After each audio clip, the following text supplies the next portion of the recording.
Hello everybody and welcome. I am the grounded Gliscor, your favorite iron ball holding PokeTuber of this channel, and I want to welcome you as the coach of the Low Land Nidoqueens. Yes. Damn, that has been so long since I said that. Well, I want to welcome you back to the Low Land Nidoqueens as they're going to take on another league. People who've been around in the channel, let me turn this down a bit. People who've been around on the channel know the Low Land Nidoqueen franchise a lot. The Low Land Nidoqueens also took on the NBA in Season 8. We didn't finish that season, as you can probably tell by YouTube as well. So, right now we are gonna take on a different league. It's called the Alola International and it's their Season 1. The Alola International is a 3DS league. With 12 members, we're gonna face down once a week in two divisions, which are the Sun Division and the Moon Division. I'm in the Sun Division, and we have some scary opponents in this division. So, how the draft went down? It was a free draft, so we could grab anything whenever we want. And actually, from there on out, I decided to make a draft of mons, which I normally didn't use, or mons that I normally used and went very well. I want to use this league as a more experienced version to maybe make drafts for myself maybe, and also be able to make drafts based on mons I didn't use before, so I get in with no experience with the mon in league format. So that was why I chose this. You already see 4 mons on your screen, and the order there the mons in are already, the order where I picked the mons in are already there. So as you can see, we have Blastoise Mega as our first mon, and I will go over each mon individually, why I chose it, what the reason was, and why I decided pretty much on picking it in that round as well. How it's going to take down though, I will put this as a disclaimer at the start of this video right now. There will also be team builders and battles of the league. Team builders will probably go up on Friday every week, and the battles will go up on Saturday every week, and that's gonna be for 12 weeks, and then we have playoffs, finals and whatnot. You know that, if you even make it. Currently we're in a standing of 0-0 clean. Our first match is at Saturday the 8th of April, so we probably had that already, but that doesn't matter. I will go to my draft analysis right now. If you want to support your Low Land Nidoqueens, be sure to leave a like down below. And maybe we come farther in this than we did before. Also, I forgot to mention that the battles will be post-commentary instead of live commentary, because I need to focus in these battles, and with live commentary I possibly can't. So we are gonna open up with the first mon I picked, which is gonna be Blastoise Mega. Let me just pull up the recording a bit like this. I am so sorry, I need to do this live. Alright, so we got Blastoise Mega right here. Blastoise Mega was my first round pick, and a lot of people didn't agree with it, and I understand why, because Blastoise isn't normally that good of a mon to grab, because you can grab everything, literally everything. As you can see from the OU tier already, we have all those options, and I was in 8th place. So I want to play it safe and just grab everything I was sure I was gonna be able to grab. That's the most reason why. And Blastoise was my first mon, because by the time of the draft there were not many megas there, and I didn't see a real mega that would fit the draft plan that I had, unless some bulky mon again. Like, if you remember from NBA Season 8, we drafted Mega Aggron, and I didn't want to go as bulky as that. Mega Aggron did good, but I wanted to learn more Pokemon in the draft league format. So I chose Blastoise Mega. It's a good Mega with a lot of coverage options. It has Mega Launcher with boost moves, which boost pulse moves that have 1.5 power, heal pulse, has 3/4 target's max HP, which we're not going to use. Some moves that are noticeable for Blastoise Mega are, of course, the Swear moves and the Pulse moves, which are Dark Pulse, Aura Sphere, Dragon Pulse as well. And you have also a lot of other options. You have Flash Cannon, Focus Blast, Dragon Tail, even Roar, Rapid Spin. That's also one point which Blastoise is very good in. It's a bulky spinner. And with those rolls, just having particularly more stab moves, like Dark Pulse, Aura Sphere, Dragon Pulse, boosted with the Mega Launch, it gives you another stab coverage though. And I really like that. And also looking at his stats, he has base 103 attack, 135 special attack, 120 defense, and 115 special defense. Those are the most highlighted stats. His speed isn't terrible, it could have been worse. You can potentially speed creep with him to some mobs to outspeed him. And Blastoise can often be run also as a as a bulky mon, which potentially goes to 178 special attack if neutral, and it goes to a 205 special attack at level 50 with a modest nature. And Blastoise really is a first pick for me first round, because I'll take you to my thought process right now. There were, as I said, not a lot of megas, but I wanted to assure myself a mega. And ensuring myself a mega would help a lot, because having a good spinner also provides good synergy for the team. Also, if I want a Hatcher stack, maybe I don't need to defog them away, which also helps. So that's why Blastoise came in. Blastoise is just vulnerable for me. Valuable for me in the squad, and I think, in my opinion, it was a good first round pick. And from here on out, I actually went down with the draft I had, and to be honest, with the draft I had, I already got 2 times sniped for the same mon, and we will get to them later, but not right now. Alright, so Blastoise, that was pretty much Blastoise. Blastoise is can be a very diverse mon. You can even run in League format, you can run everything. You can also run maybe a mixed attacking Blastoise with Earthquake, Dragon Tail or whatnot to do some heavy damage. You're not and just you can also play around with spreads a lot, which I see myself a lot doing in this league because it's level 50. So yeah, that's about Blastoise. So we go on to the next one, which is Bisharp. Bisharp is at the squad right here, and in my opinion, as you can see, Bisharp is a frail attacker. It's steel type, so it has some bulk, but his HP, special defense is not that great. It's slower than Blastoise, I know that. We also get Defiant, which also helps. We have Defiant, Inner Focus, and Pressure. All 3 abilities can come in handy at some point. For potentially, if he has Intimidate users, we can use Defiant, then we get an attack boost to Sucker Punch them. If we see a lot of mons that can carry flinch moves like Fake Out or whatnot, we can use Inner Focus. And Pressure is just for mons that can really stall out the game, and maybe is the thing that I maybe run Pressure sometime. Defiant can also be run, but I think Defiant is the best ability if Bisharp comes. The best item I think for Bisharp would be Life Orb. Life Orb just does so much, and you can switch up moves. You also would be in the possibility of running a Lumberry set or a Choice Scarf set, but that's what I personally would prefer. And noticeable moves right here is of course the stab knockoff that he gets. He gets also Low Kick, which may help against heavier mons, which he can't OHKO with a Dark type move or a Steel move like Iron Head. I can see a lot of fun going in here. Foul Play is also a good move because of its high attack stat, as you saw before. If you just take a gander down at what he gets, he can also handle fairies pretty well. With Poison Jab, which he already does with Iron Head, but Poison Jab also has a bit more coverage against grass types maybe, so it can help out. Psycho Cut can help versus poison types. We can Pursue Trap things. We can maybe even set up a sweep with Source Lens Rock Polish, double dance set maybe. It's also a Stealth Walker, which I didn't know before, but it can set up rocks, so that is a Stealth Rock setter for you right there.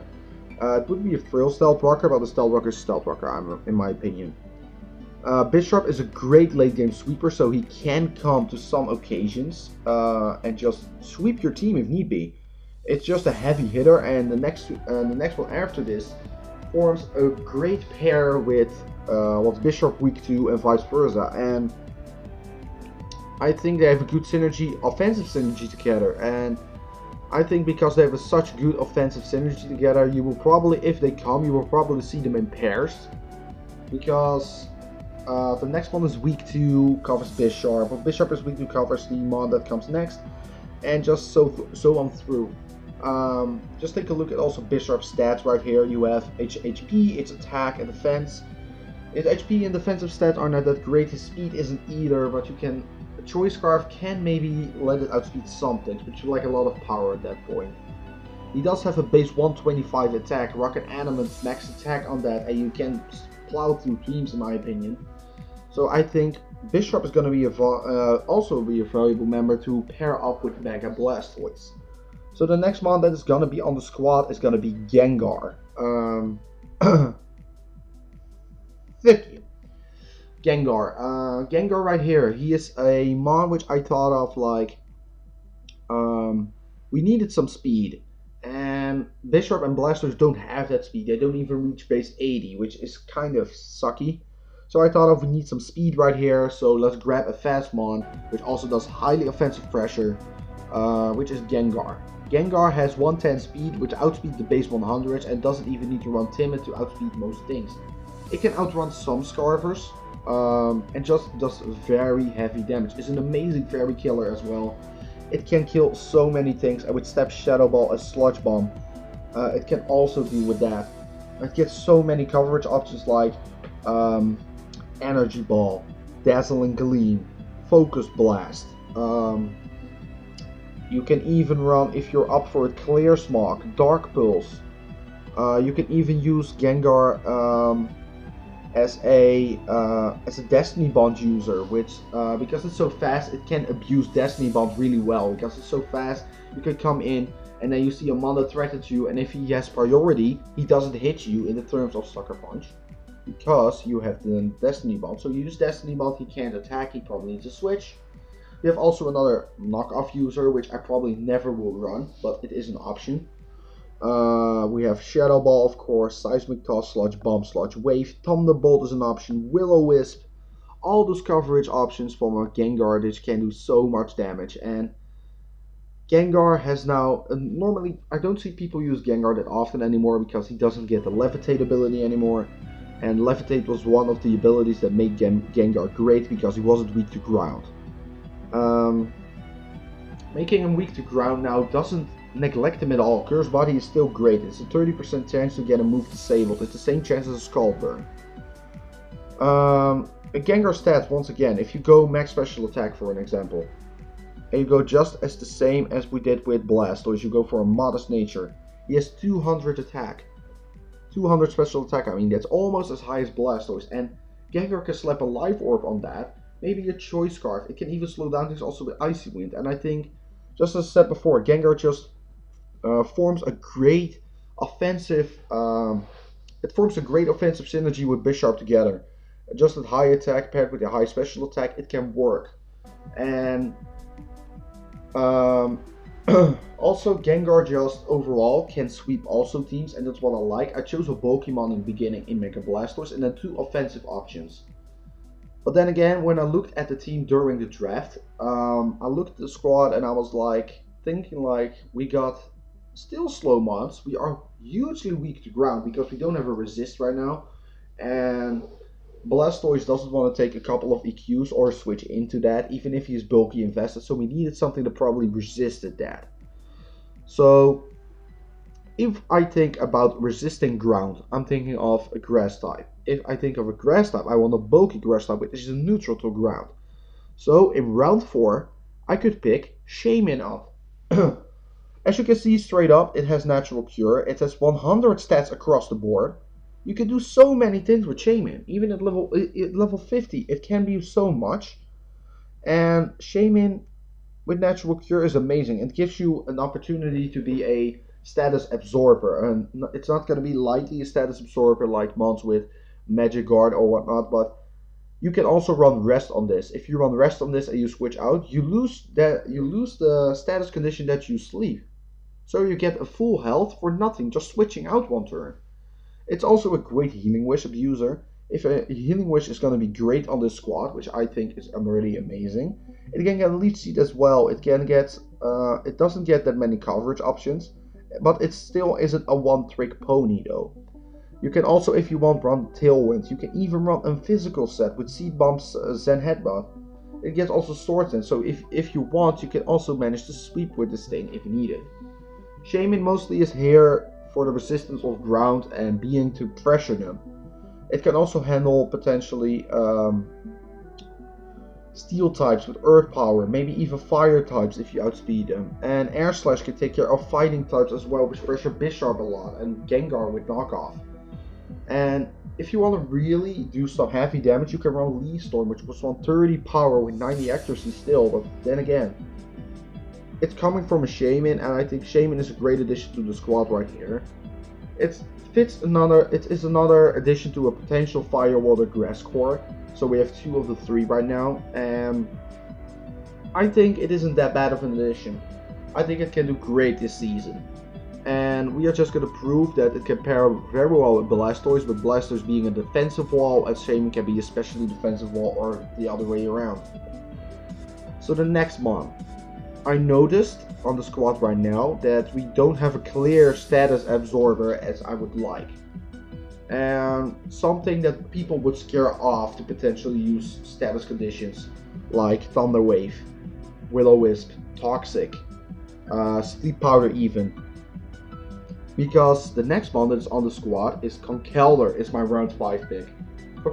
Conkeldurr dropped a bit low, in my opinion, to round 5, and it can be great. Conkeldurr has 3 great abilities for it going. It has Guts, it has Sheer Force, it has Iron Fist. All those abilities are great, and your opponent can never predict what you will run. You can run a Life Orb Sheer Force, and then they still don't see what you run, because Sheer Force removes the ability of Life Orb taking your health away when you use a move. Only if you lose moves that have secondary effects though. If you use, for example, Earthquake, you take damage, but if you use Fire Punch, you don't. I think Conkeldurr is also, it can be pretty bulky. As you can see on the stats, he has 140 attack, 105 HP, 95 defense. It can be bulky. Slap an Assault Vest on this and it can be extremely bulky to taking hits, and it recovers HP with Drain Punch. If you combine the fact that he has Guts, an Assault Vest, and the ability to Drain Punch the damage away, Conkeldurr can be a threat in certain matchups, and I see him really being a threat in some occasions. The reason I grabbed him mostly because A, of the status absorber, and B, fighting types are already great in League format, and I want to prove that. Conkeldurr also has access to all the elemental punches and gets great moves like Drain Punch, Hammer Arm and whatnot, and he also gets knockoff, which also helps out. Getting knockoff off on this, that can really help out. Because knockoff gets rid of an item, you will also see the Z-Stone if he carries the Z-Stone, because in this league we are allowed to get 1 Z-Captain, which means we can get only 1 mon in the entire drive we grab, which can use Z-moves. That can be any Z-move they want, except for Z-moves like Happy Hour or Celebrate, something that boosts all your stats. That is not allowed. The rest is allowed, so we can even run with that. Oops, look at my background, isn't it lovely? Goodbye. Alright. So if you scroll down, he gets also Poison Jab, so he can hit fairies. He gets Rock Slide, so there goes Flying Touch potentially. He can Taunt, which we probably won't use because he's slow. And now we were, after such a good run with fast mons, I dropped back to 45 speed. I know it isn't that great, but on the other hand, we needed some more offense, physical offense. And I think Conkeldurr also fits that perfectly with the ability to abuse status conditions. So for my next pick, I decided to actually grab up my Z-Captain. And I already decided who I wanted as my Z-Captain. And at first, I thought I wanted Salamence. But then I was thinking like, no, I don't want Salamence. I need something that can set up and get away with it pretty much. And there was another mon that caught my eye, and I think we got one, and I think that mon is Dragonite right here. Dragonite, the reason why I chose Dragonite is A, it's going to be my Z-Captain this entire season. B, it gets set up because it can use Dragon Dance, and C, it gets multi-skill. Multi-skill is amazing because multi-skill lets you live a hit, you get a Dragon Dance off, and potentially you can blow them back with the same time. Dragonite has some valuable options because it's a pseudo legendary, we know that. So because it's a pseudo and a dragon type, it is highly attacking. It has high attacking moves and it is so very versatile. It gets all special moves like Ice Beam, Thunderbolt, Flamethrower. It gets Ice Punch, Fire Punch, Thunder Punch, Iron Head, Rock Slide, name it, Superpower. You can also use it as a Thunder Wave if you want to. With also being in this gen also helps it with being able to abuse Z moves. And what I want to do is when I grab a Z Captain, I want a Z Captain that is versatile. If I grab a Z Captain that is versatile, I see far more options than the standard stuff. Because if you grab, for example, a mon like Conkeldurr, and he is going to be your Z Captain as an example, or Gengar, you are limited to potentially one move pool of moves which you can use, because I won't see me using, for example, all that pummeling with the base move of Focus Blast on Conkeldurr. Well, Dragonite can pull off maybe a Z Thunder, a Z Dynamic Punch or whatnot, something along those lines, and I think Dragonite can pull that really good off compared with when it's paired with multi-skill and ability to set up. It has agility as well. It's base 80. It isn't good, but it isn't terrible either. Base 80 lets you outspeed some stuff, not that much, but it can let you outspeed some stuff, like the bulky mons. It can be an amazing wall breaker if you slap a Choice Band on this, like Choice Band and Outrage, it can hurt. This is the same as for Bisharp. It can run a Lumberry set, a Life Orb set if needed, but if you run Life Orb, you probably would run Inner Focus. But looking at his stats right here, he has 91 HP, 134 attack, and 100 special attack, and 100 special defense. Those are the most stats that talk to me the most. Like special attack and the attack scream to me that he can be versatile, because 100 attack isn't even bad. 100 special defense, and the defense pairs it nicely to be defensive. Well, defensive options. And Dragonite really has the thing for me that I never used the Dragonite, and I really felt like this can be it. This is the gen, 7th gen in the league format where I can abuse Dragonite to his potential, and I think I'm gonna pull that off. It may not, I could have grabbed better mods, because probably you're screaming at me right now because why didn't you grab a Ultra Beast, or why didn't you grab a better Mega or whatnot, but I felt like in my opinion, you cannot have a bad draft. Maybe in somebody else's eyes it can be a bad draft. And I think it really determines on how you play with the draft, how you can abuse the capabilities of that draft. Like for example, we may have a slow team, but we can abuse it. We can run a little bit more bulk, because not outspeeding things doesn't mean you automatically lose something. Sure, it's nice to outspeed some things and get a first hit off, but for example, a slow Volt Switch, slow Future, how good can that be? And if you face against faster teams, you're probably gonna have to have to think about what can he bring. Is he gonna bring like a Choice Scarf to outspeed my max speed mon or whatnot? That's probably fast versus fast, but slow versus slow, they can hit harder, but you can also prep for that. And I think we still have a good chance with those 6 mods so far, which I already talked about, and you could grab 5 more, and I'm gonna go into those right now. And now we're getting at the most annoying point right now. Gardevoir right here. Gardevoir isn't the mon I wanted at first. At first I wanted Togekiss, which got sniped for me, and I already planned a backup, and the backup should have been Florges. Florges got also sniped for me. So with Florges being sniped, with freaking Togekiss being sniped, I didn't know what to do. I choked at that point, and I should have grabbed Aromatisse, but I didn't. I grabbed Gardevoir out an instant, like, I know what this thing does, I know what it can do, let me grab it. Gardevoir, if people remember, it was from season 8 of the NBA as well, and it was named Sir Knight, and it did some work for us. Sir Knight really did work for us in the NBA, and that's one of the reasons I grabbed it right now.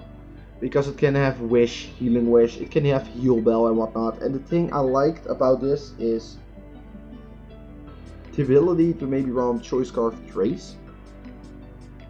Because with Choice Scarf Trace you can, for example, like I did in NBA Season 8, we used Choice Scarf Gardevoir to outspeed Darmanitan.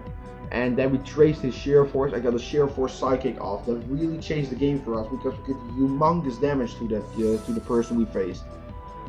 So we can use Choice Scarf Trace. We can use Synchronize. Those are the two abilities that we will use because telepathy is going to be used. So Trace is really good right here, and as I said before, he gets Heal Bell, he gets Healing Wish, it gets Wish, it can also get Destiny Bond. So there's 2 Destiny Bond users on the squad. And for example right here, if you look at the stats, 125 special attack, 150 special defense, 80 speed again, sure the team is a bit slow. But the Choice Scarf Gardevoir can put in work, it's a Fairy type. Fairy types are very dominant still in the game, even with Gen 7 out. Fairy types are really strong, and a modest Moonblast will hurt you, I told you that much. Like for example, you can run Life Orb, you can run Choice Scarf, Choice Specs even. You can even bluff it maybe with an Expert Belt or whatnot. All those options right there made me think I need to grab Gardevoir right here. Gardevoir can be a great Cleric if need be. And Gardevoir can be also offensive if need be. And I want to give Surnine another shot, and this time in the Alola International, and want to see how it goes. So looking at our squad any further, I saw that we still lacked something for ground. And I also knew that I needed to round up my Fire Water Gliscor, and I needed to round up some other things as well. Gardevoir, she filled in the slot of the Dragon Fairy Steel Core, which is also very good to have because those offense and defense options are very great together, in my opinion. But next up, I wanted a mon that rounded up my Fire Water Gliscor, a mon that can maybe take ground types, which is kind of limited when you're looking for a fire type. When thinking of that, you're probably looking towards mons like Moltres, Talonflame or whatnot, and I didn't want to grab a flying type again or whatnot, so I thought of like, I need a mon that can also give me, it also can pivot around maybe, so I grabbed Rotom Heat. Rotom Heat, I used Rotom forms before in League format, not gonna lie. I used the Mow form, I used the Wash form mostly. I never used the Heat form really good, and I think I should give this little guy a chance because Rotom Heat isn't bad at all. I used it in UU, not in League format, but I used it in UU in Gen 6 and it did great for me. It can be bulky, it can be offensive as well, so my team is bulky and offensive at the same time. Like most of the Rotom forms, they both equals the defensive stats and then 105 special attack. It is base 86 speed, which also, same as Gardevoir, if you slap a Scarf on it, you can outspeed some stuff. Probably not everything, but you can outspeed some stuff. And the stuff you can't outspeed, you can overheat them away or Volt Switch them and get pivot damage off. And I think Rotom Heat is a good mon to round up my Fire Water Gliscor, because Shaman is weak to flying and we resist that. We are weak to rock, but well, we are weak to rock and we have resistance for that also in Conkeldurr, which also helps, and in Bisharp. And that's actually outside of water, which we have a resistance in Blastoise and Shaman. That can really help, and I think Rotom Heat can shine if it has the right coverage and the right teammates slapped onto it, and I think this season is gonna happen. So, the next one. I knew I needed something that is immune to electric. Right now, I don't have anything immune to electric. And this mon, it gave me some options. It is a bit more bulky. It's the more offensive one. But I couldn't let it stand right there. And I think if I don't do it now, I will probably lose it. It's a good ground type. It's also a good poison type. I know we have 2 of them already, but it can do work, I feel like. So I grabbed our mascot of the squad and I grabbed Nidoqueen. Finally, the Low Land Nidoqueens got their queen. This gave me some more motivation, like, we grabbed our mascot. Our mascot, finally! We needed this. We needed this thing on the squad. It can be bulky. It is Sheer Force also. It can have Rivarli if you really want to, or Poison Point if you are not for the raw power. Life Orb Sheer Force can do damage. Looking at his stats don't scream amazing things. Nothing comes above the 100 like the rest has.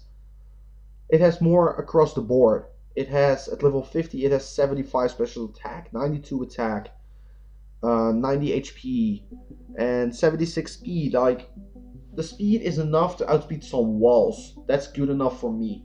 Nidoqueen is here mostly to be defensive, set up rocks, set up toxic spikes, and maybe a wall break even. I think Nidoqueen can do that.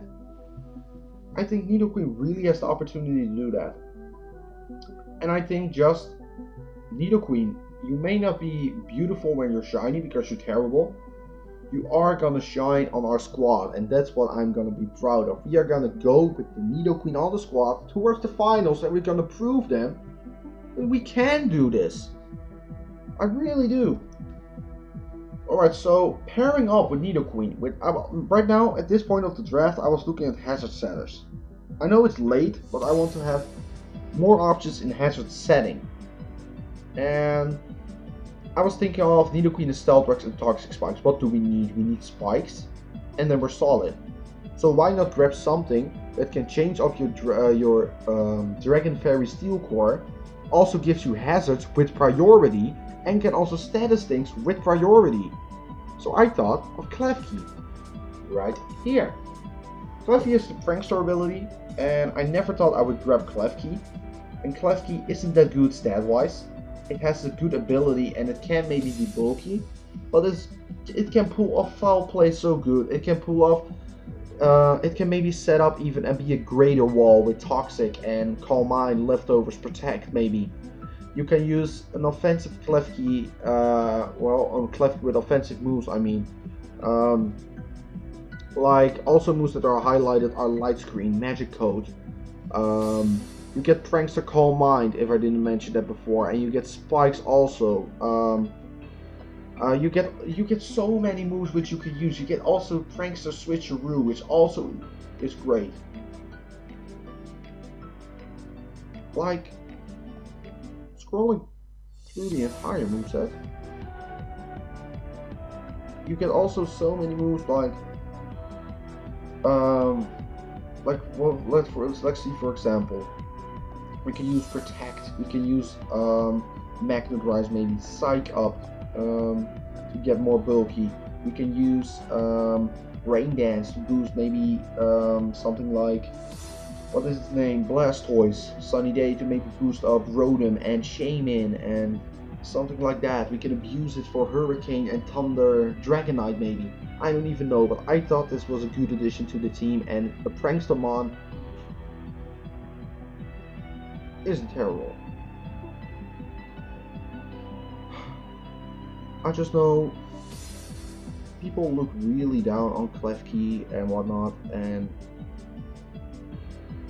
with those picks I just wanted to be sure I got them. That's why I played safe. Maybe I shouldn't have done that, but I could. And that's one of the reasons I chose the monster to grab right now. And we got sniped one time in Gardevoir maybe, but I don't think it's a bad call anyway. So is the last one. I misgrabbed again. I should have grabbed Tapu Fini, I know that. Tapu Fini was still free by the end of round 11. And I was so salty about it that I didn't grab it because it would give me a bulky fairy type, which is immune to status due to the misty terrain. And it gave me Defog, it gave me Stab Surf, and it can be so good offensively, but I just went in and I was like, alright, give me one more bulky mon that can set up and make your life a hell if need be.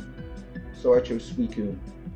Suicune can pull off Crocoon really bad, that's what it's most known from, like Rest, Calm Mind, Sleep Talk, Scald, but it can do so much more, like it can be offensive with Air Slash, Hydro Pump, Ice Beam, HP Crash maybe, or HP Ice, or HP, I don't know. It can also Shadow Ball, Signal Beam.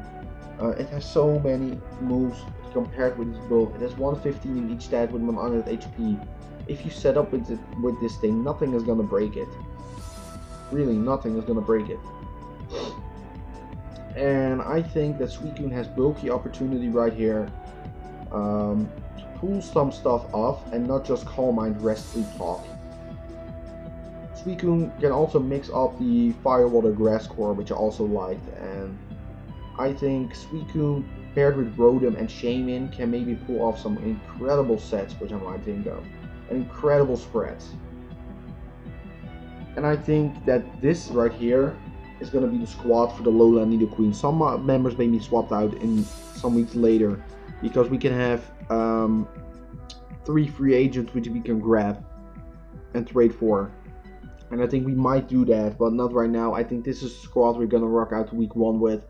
And I think you should check out the team builder of Friday for this.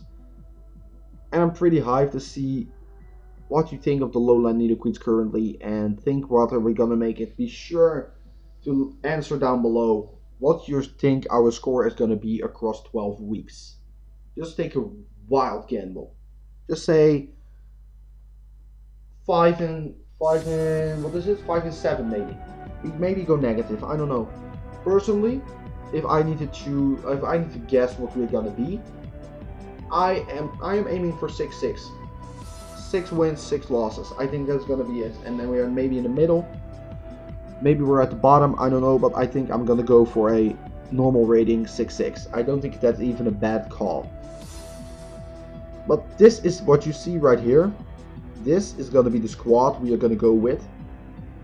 And I really hope this is good enough for the season 1 week 1. And week 1 we face a very scary team, I noticed, and it's gonna be great. I'm telling you that much. That battle is gonna be insane. But anyway, I want to thank you so much for watching to